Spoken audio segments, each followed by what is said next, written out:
तो आइए आज हम बात करते हैं गृह विज्ञान के चैप्टर फर्स्ट में।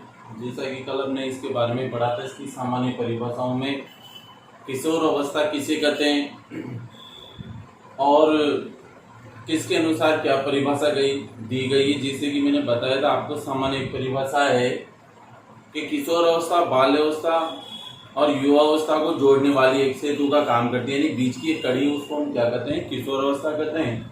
आज हम बात करते हैं किशोर अवस्था को दो उप अवस्थाओं में बांटा गया है। तो पहले आती है इसमें पूर्व किशोर अवस्था, जिसे पूर्व बाल्य अवस्था 1 से 6 वर्ष तक होती है, 6 से 12 वर्ष तक उत्तर बाल्य अवस्था होती है। उसी प्रकार से किशोर अवस्था भी दो भागों में बटी हुई है, जिसमें नंबर 1 आती है आपके पूर्व किशोर अवस्था, जिसमें हम बात करते हैं 13 से 14 वर्ष से लेकर के 13 से 14 वर्ष से लेकर 16 से 17 वर्ष तक। अब इसमें हम बात करें तो हम यहाँ पर बात करते हैं कि लगभग 13 से 16 वर्ष तक, ये तो मैंने बता दिया आपको, 13 से 16 वर्ष तक तो लड़कियों में पूर्व किशोर अवस्था प्रारंभ हो जाती है। लगभग 1 वर्ष बाद लड़कों में पूर्व किशोर अवस्था प्रारंभ हो जाती है। तो हमने यहाँ पे इसको 13-14 वर्ष मान करके 16-17 वर्ष पर समाप्त कर दिया, यानी लड़कियों की 13 से शुरू होकर 16 तक जाती है और लड़कों की 14 से शुरू होकर के 17 वर्ष तक रहती है। तो इस अवस्था को हम क्या कहते हैं, पूर्व किशोर अवस्था कहते हैं। अब बात करते हैं उत्तर किशोर अवस्था की, दूसरी उप अवस्था इसकी।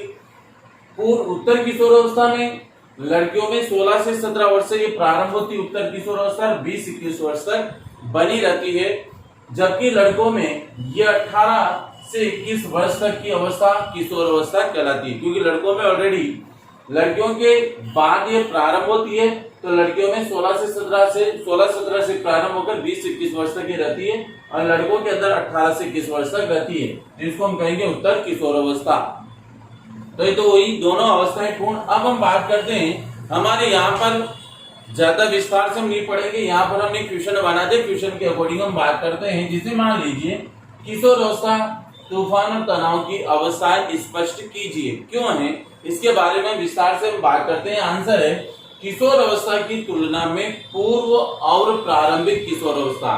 तो किशोर अवस्था पूर्ण कब मानी जाती है, उत्तर किशोर अवस्था में 18 से 21 वर्ष तक, परंतु पूर्व और प्रारंभिक किशोर अवस्था में बहुत अधिक परिवर्तन पाए जाते हैं। जब लड़के और लड़कियां 13 से 14 यानी 16-17 वर्ष तक की जो एज होती है उसमें ज्यादातर परिवर्तन पाए जाते हैं, क्योंकि उसको हमने पूर्व किशोर अवस्था कहा है। इनमें शारीरिक परिवर्तन तेजी से पाए जाते हैं, क्योंकि पूर्व किशोर अवस्था में शारीरिक परिवर्तन लड़कों और लड़कियों में अधिक होते हैं। लड़कियों में जैसे आवाज का पतली होना, त्वचा का मुलायम होना, जनाओं पर बालों का विकसित होना, यहाँ तक कि स्तनों की आकृति में विकसित होना, स्तनों का विकास होना, लड़कों में दाढ़ी मूंछों का आना, ये सब परिवर्तन, शारीरिक परिवर्तन तीव्रता से किस अवस्था में होते हैं, पूर्व किशोर अवस्था यानी प्रारंभिक किशोर अवस्था में पाए जाते हैं। लेकिन उत्तर किशोर अवस्था में होने वाले परिवर्तन अदृश्य होते हैं, यानी कि अब ये 16-17 वर्ष के बाद यानी 18 से 21 वर्ष के बीच में उत्तर किशोर अवस्था में ये परिवर्तन क्या होते हैं, अदृश्य यानी दिखाई नहीं देते हैं, क्योंकि उस समय में क्या होते हैं, ये सब लक्षण पूर्व किशोर अवस्था में प्रकट होने के बाद भी धीमी गति से ये लक्षण अपने आप चलते रहते हैं। इसके बाद पूर्व किशोर अवस्था जीवन की वह अवधि है जिसे तूफान और तनाव की आयु कहा जाता है। यानी हम बार बार फोकस करें, पूर्व किशोर अवस्था क्या है, हमारे जीवन की अवधि है जिसे तूफान और तनाव की अवस्था कहते हैं। क्यों? क्योंकि आप भी अभी पूर्व किशोर अवस्था में पढ़ रहे हैं, तो देखिए कौन कौन से परिवर्तन आपके अंदर होते हैं।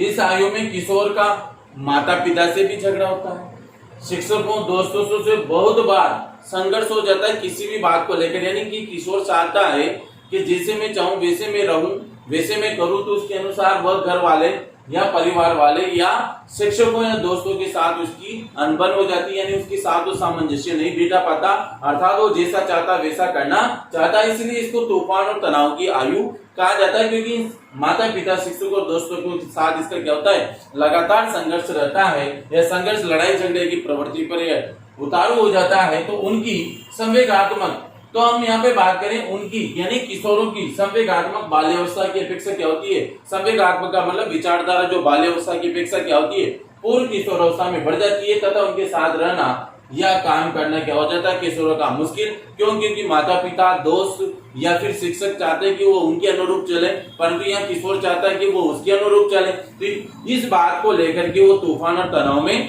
आ जाता है। और तो इसमें कई प्रकार के और भी अदृश्य परिवर्तन इसमें देखने को मिलते हैं, क्योंकि किशोर अवस्था को हमने तूफान और तनाव की आयु कहा है, तो इसमें और भी कई प्रकार के परिवर्तन, जैसे कि वो जैसा चाहता है वैसा नहीं हो पाता, यहाँ तक कि उसके संवेगों में इतनी परिवर्तनशीलता आ जाती है कि वो किसी भी शारीरिक परिवर्तन के कारण या तो इसमें चिड़चिड़ापन, जिज्ञासा, क्रोध या कई प्रकार के दुर्गुण उत्पन्न होने के कारण क्या होता है, एक दूसरे से तनाव उत्पन्न होने के कारण संघर्ष कर बैठता है, चाहे वो दोस्त हो, चाहे यानी कि माता पिता हो या फिर शिक्षक क्यों न हो, यानी कि समाज के अंदर भी वह इसी प्रवृत्ति को अपनाता है। तो इसको तूफान और तनाव की अवस्था इसलिए हम कहते हैं। अब हम बात करते हैं किशोर अवस्था को संक्रमण काल क्यों कहा जाता है, यानी इसमें संक्रमण काल क्यों कहा जाता है। इसको देखिए, इसमें संक्रमण का मतलब ऐसे कुछ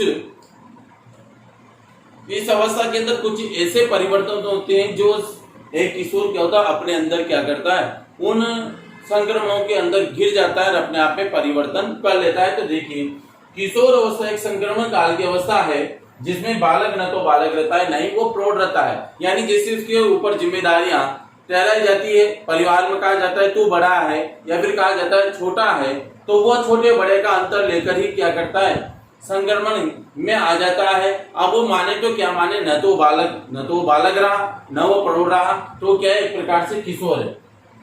डीपी आचुबेल मनोवैज्ञानिक के अनुसार कहा गया कि हमारी संस्कृति में किशोर अवस्था को व्यक्ति की जैव रासायनिक स्थिति का एक संक्रमण काल कहा जा सकता है। जैव यानी कि जैव सामाजिक स्थिति का मतलब होता है कि जैविक रूप से समाज में रहते उसके अनुसार वो क्या होता है, वहां के परिवेश में, समाज में, परिवार में रह करके उसमें क्या होता है, कई प्रकार के हस्तक्षेप उसके अंदर आने लगते हैं, यानी कई प्रकार के विचारों को ग्रहण करने लगता है।